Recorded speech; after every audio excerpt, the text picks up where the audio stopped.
Bapak, Ibu, saudara dan saudariku yang terkasih di dalam Tuhan.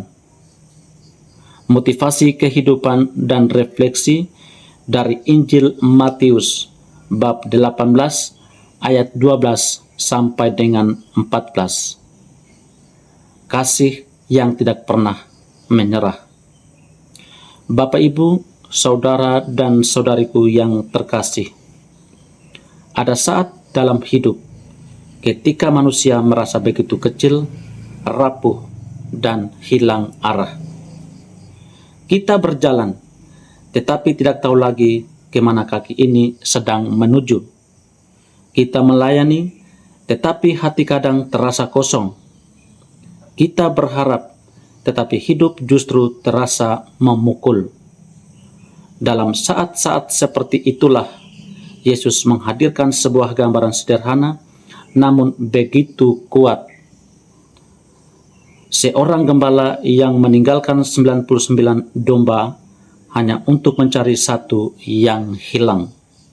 Dan mungkin hari ini kitalah domba yang hilang itu. Tuhan tidak sekedar menghitung jumlah domba. Ia menghafal nama-nama mereka satu per satu. Ia tahu luka kita, jalan gelap yang kita tempuh, dan tangis tersembunyi yang tidak pernah kita ceritakan kepada siapapun. Dan ketika kita mulai jauh darinya, Ia tidak menunggu kita untuk pulang. Ia pergi mencari, menembus lembah, mengarungi kabut, dan memanggil nama kita dengan suara yang hanya hati paling dalam bisa mendengarnya. Kadang kita berpikir Tuhan kecewa, marah, atau berhenti memperhatikan kita.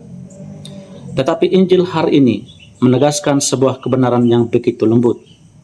Bapamu di surga tidak menghendaki seorang pun hilang. Tidak seorang pun, termasuk kita, dengan segala kekurangan dan kegagalan-kegagalan kita. Dalam dunia yang cepat menghakimi, Tuhan adalah satu-satunya yang tidak menyerah. Dalam hidup yang penuh penolakan, Tuhan menjadi pelukan yang tetap mencari. Dalam setiap kejatuhan, Tuhan menjadi tangan yang tetap terulur. Mungkin kita pernah merasa jauh, mungkin hati kita compang-camping, mungkin pelayanan kita mulai terasa berat, mungkin kita merasa tidak lagi seperti dulu. Iman melemah, semangat menipis, harapan memudar. Namun Yesus berkata, "Engkau berharga, engkau layak dicari, engkau layak disembuhkan." Terkadang kita tidak sadar bahwa Tuhan sedang berjalan mendekati kita. Ia datang lewat orang-orang yang menasihati, lewat kejadian-kejadian kecil yang menyentuh, lewat kegagalan yang memaksa kita berhenti dan kembali menilai hidup. Tuhan berbicara dalam sunyi, mengetuk ruang hati yang paling terdalam. Dan ketika Ia menemukan kita, Ia tidak menegur dengan kemarahan, tetapi mengangkat kita dengan kelembutan yang menenangkan jiwa. Ia membawa kita pulang bukan sebagai beban, tetapi sebagai kegembiraan surgawi. Pertobatan kita adalah sukacita surga. Kembalinya kita adalah pesta bagi Allah.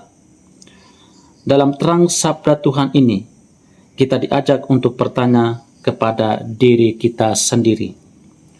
Sudahkah aku membiarkan diri ditemukan oleh Tuhan? Apakah bagian dalam hidupku yang masih tersesat?